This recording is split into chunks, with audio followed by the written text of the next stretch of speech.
Many of us are drawn to the likes of true crime because of the baffling mysteries within the topic. It can be perplexing trying to understand how one can simply disappear, or how a perpetrator manages to get away with a crime and live a normal life for decades. But a particularly intriguing mystery is that of people who disappear and reappear with not a single memory of what happened to them in the time that they were gone. Join us for today's episode as we examine 3 cases of people who disappeared, then reappeared with amnesia.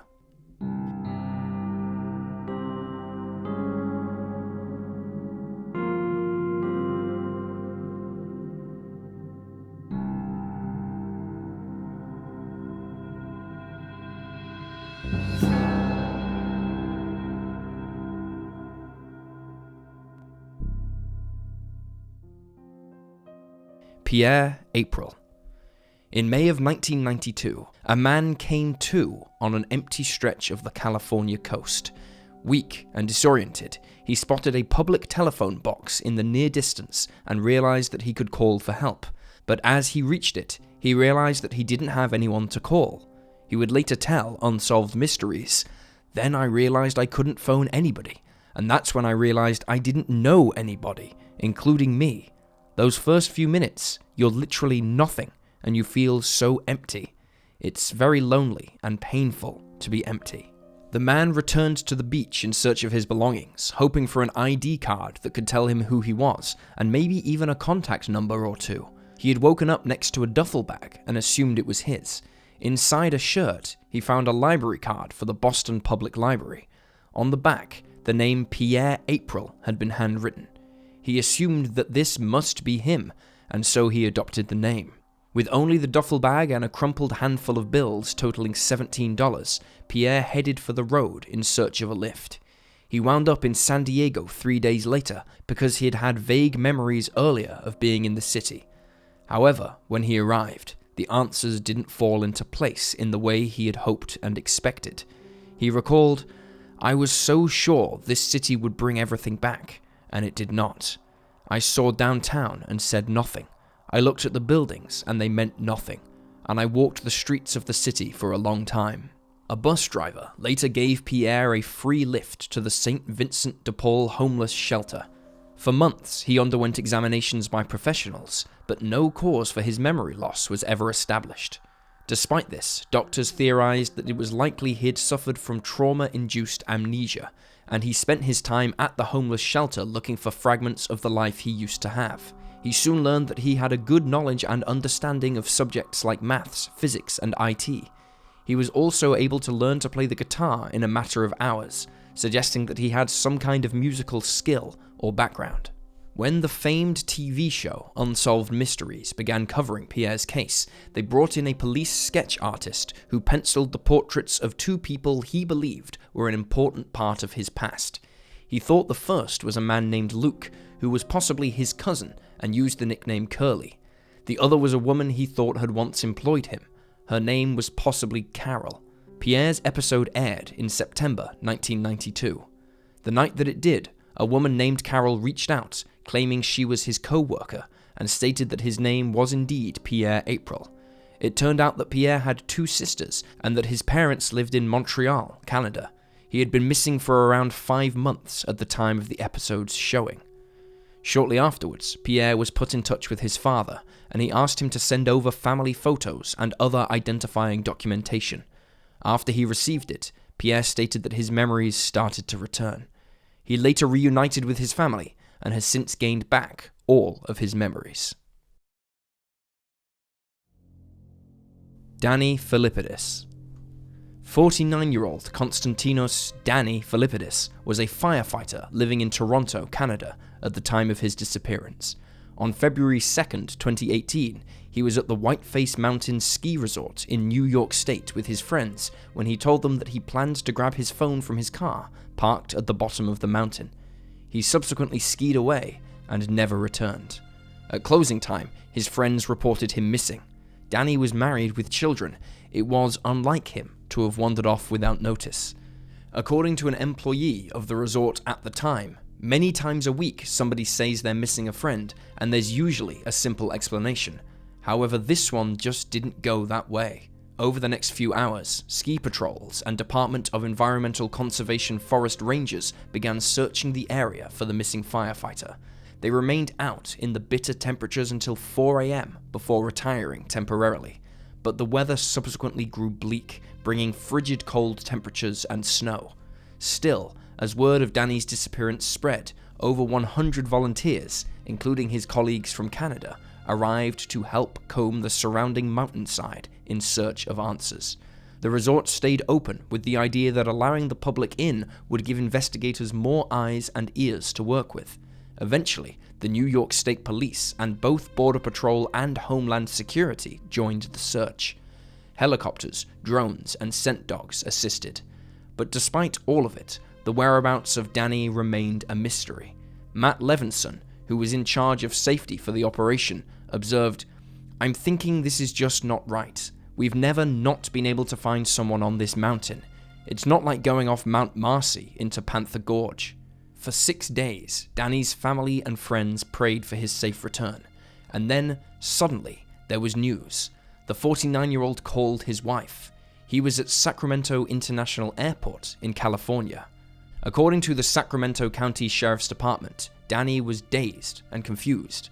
He was still sporting his ski wear and reported that he'd been dropped off by a truck driver and believed he had hit his head or had been hit in the head. Notably, Danny had a haircut, had purchased an iPhone, and was carrying both his credit card and $1,000 in cash. He had no ID. Though he suspected a head injury, he told the media that he had no memory of a fall that knocked him out and likely caused a concussion. However, he did remember that he had flagged down a truck driver who took him across the country. He also stated that he suffered a crushing headache and intense fatigue that left him unable to do little besides sleep.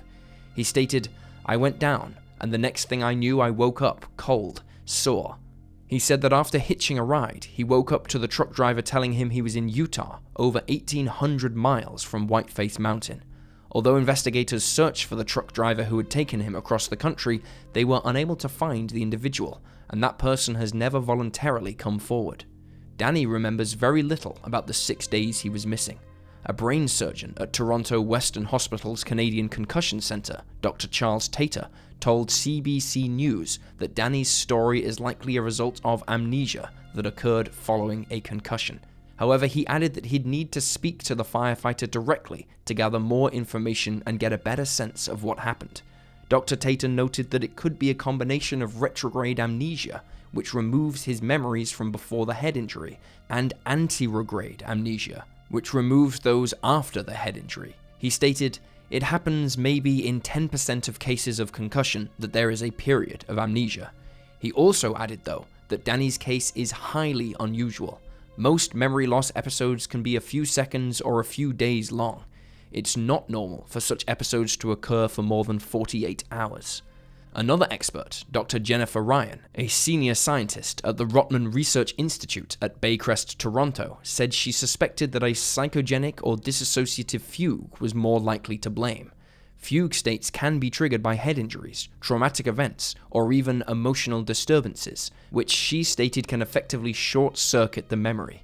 People suffering such a condition often have nothing wrong physically with their brain, but suffer difficulties in recalling who they are, where they are, and most details about their lives. Many fugue states can involve the sufferer traveling to another location, which may contribute to Danny winding up on the other side of the US.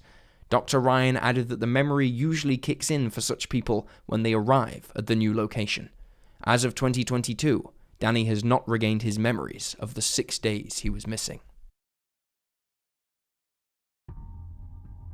Amber Gerweck.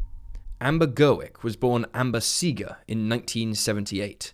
Described by those who knew her best as caring and clever, she maintained excellent grades in school and married in 1997, shortly after graduating. For years, Amber and her husband seemed content. They went on to have 4 children together over the course of a 9-year marriage, but the union began to crumble in 2006, and the pair decided to file for divorce. Amber's ex-husband gained primary custody of the children, with the court agreeing that Amber could visit the 4 when she was able to. In the following years, she moved into a one-bedroom apartment in Jackson, Michigan, and obtained a job working as an admin assistant for a local consulting firm that specialized in security contracting. Despite the fact that she couldn't see her children as often as she would like, she kept her spirits up. She did so well in her admin work that she was being considered for a promotion at the time of her disappearance. Additionally, she was attending classes in college to improve her administration skills. Things took a turn, however, on April 12, 2011. That morning, her co-workers reached out to Amber's aunt when she failed to show up for her scheduled shift.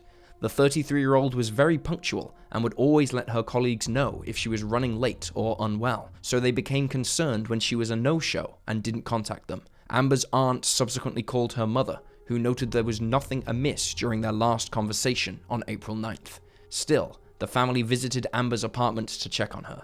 Inside, her home looked the same way as it always did. Her laptop was on her bed, as was her mobile phone and numerous books. Her handbag had been left by the door. The only thing missing from the scene was her car keys and her purse.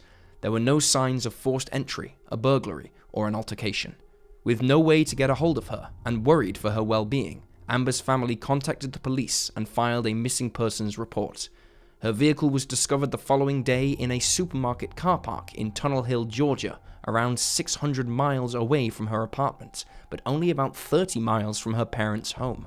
While combing through the vehicle's interior, investigators recovered Amber's purse, containing her bank cards and her ID, and her car keys. They also found a receipt for a Dollar General store nearby, which prompted them to take a look at the shop's surveillance footage. The CCTV revealed little of note. Amber entered the store unharmed and without coercion, made her purchases, and left. She seemed calm and not at all distressed. Since there was woodland near the store, authorities theorized that she may have wandered off there. However, no trace of the mother of four was found, and the searches were later hampered by bad weather. They were eventually halted when tornadoes hit the region. Undeterred, Amber's family passed out missing posters and created online posts, which they shared on the likes of Facebook in an attempt to raise awareness of her disappearance. For weeks, what became of Amber was unknown, and her loved ones wondered if they would ever see her again. Then, on the morning of May 5, 2011, her parents were contacted by police in Joliet, Illinois, who told them that a woman matching Amber's description had approached a patrol officer several days earlier, stating that she didn't know who or where she was. She was diagnosed with transient global amnesia and known only as Jane Doe while investigators searched for answers as to who she was. Transient global amnesia is described as a sudden neurological disorder that is temporary but completely disrupts short-term memory and cannot be attributed to a more common neurological condition such as epilepsy or stroke. A person suffering from TGA likely has no other signs of impaired cognitive function, but can only recall the last few moments of consciousness. Notably, recent articles state that experts believe Amber likely experienced dissociative fugue rather than TGA. Amber was able to recall some of her movements before she went missing. She remembered talking to her mother on the 9th, and she remembered that on the day she went missing, she had decided to go to the shops. She had forgotten her mobile phone, but only realized when she was in the car and opted not to go back for it, as she thought she would only be gone for 10 minutes. Amber even remembered being in the Dollar General store looking for ice cream, but after that, she recalled nothing. Her most recent memory was wandering around in a city park in Joliet. Her parents subsequently flew out to see her, bringing her children with them. She didn't recognize any of their faces, with her father later commenting there was a blankness to her face and eyes. In 2012, CBS News reported that Amber's psychiatrist had told her that she had subconsciously chosen to have amnesia as a delayed reaction to her actions around her divorce in 2006. Reportedly, Amber had cheated on her husband, and she had abandoned her children with him because she thought she was going to kill herself. She recalled, "I made mistakes that led to the worst decisions anyone could make. The horror never goes away." She stated in 2012 that her memories had returned in a trickle before flooding to the forefront of her mind in spring that year. She began writing a blog about her experience, and later revealed that on the day of her disappearance, she looked into the mirror and was unable to recognize herself, which caused her much distress and led her to get her keys and drive away. As of 2024, Amber was working as a senior trade analyst in Livingston International. She was also pursuing a degree at Western Governors University. She appears to have rebuilt her relationship with her children and her family members, and lives with her 2 dogs. And there you have the facts. Please leave a comment down below with your own thoughts and reactions, and remember to like this video and subscribe to support the channel. Thank you for watching. Stay alert, stay safe, and I'll see you next time.